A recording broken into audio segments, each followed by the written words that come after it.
Okay, we're gonna talk about the upper GIT. Number one in here is the sublingual salivary gland.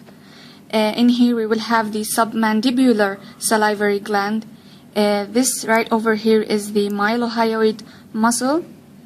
And this one, this artery, this is the facial artery. And right over here we will have the palatine tonsil. And this is the tongue. Here we'll have the heart palate. And we're gonna talk about the papillae on the tongue right now. So posteriorly we can find the valate papillae. Do you see them? And this one right here is the fungiform.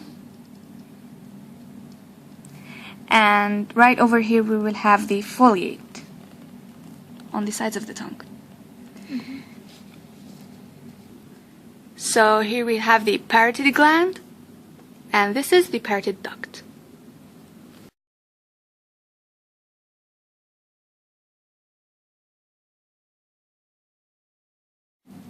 Alright, this is the sagittal section of the upper GIT.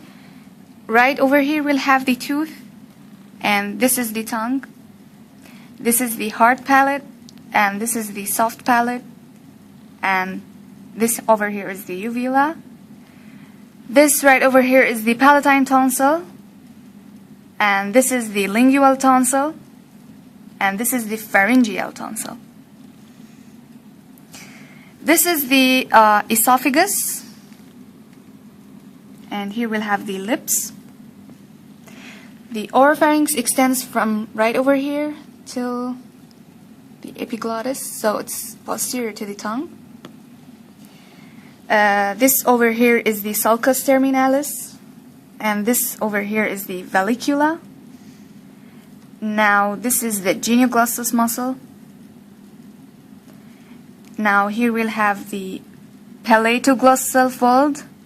It's anterior to the tonsil, and this is the palatopharyngeal fold. Do you see it right over here? Palatopharyngeal fold. This is the epiglottis, and right over here is the vestibule between the lips and the tooth.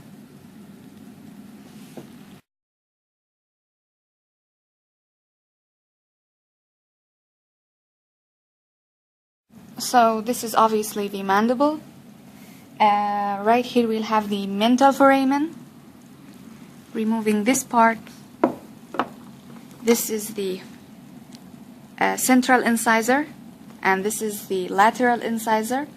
Here we'll have the alveolus of the canine, first premolar, second premolar, and this right over here we will have the alveoli for the first molar roots, and this is obviously the second molar. And here we'll have the mandibular foramen.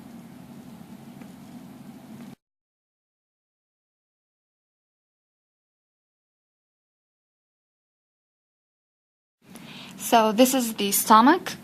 Right here we will have the fundus, and this is the body of the stomach, and here we'll have the pylorus of the stomach. This over here is the pyloric sphincter, and this over here is the cardiac orifice. This one over here is the left gastric artery coming from the celiac artery, and this is the right gastric artery from the common hepatic artery. Right over here we will have the left gastroepiploic artery coming from the splenic artery, and this is the right gastroepiploic artery from the gastroduodenal artery.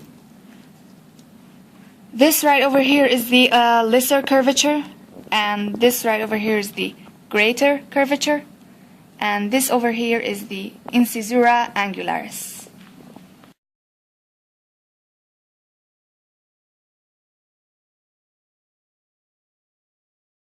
This over here is the plastinated colon. This is what's remaining of the ileum.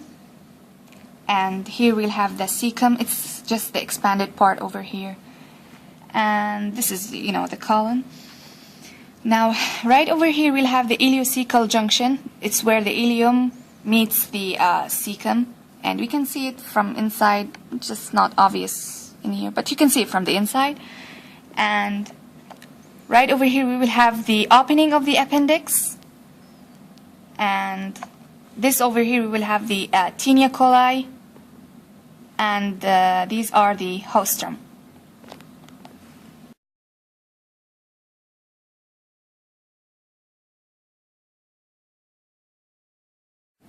This is the lower GIT. Here we can see the cardiac notch, and these over here are the rugae of the stomach, and this is the incisura angularis. Going down to the duodenum, this is the plica circularis. In the pancreas we have two ducts. This is the pancreatic duct, which opens into the second part of the duodenum as the major duodenal papillae. Here we'll have the accessory pancreatic duct. This over here we'll have the third part of the duodenum. This is the jejunum, and this is the ileum, and this is the rectum. This is the spleen, and right here we'll have the haustrum. This is the tinea coli, and the S-shaped colon is the sigmoid colon.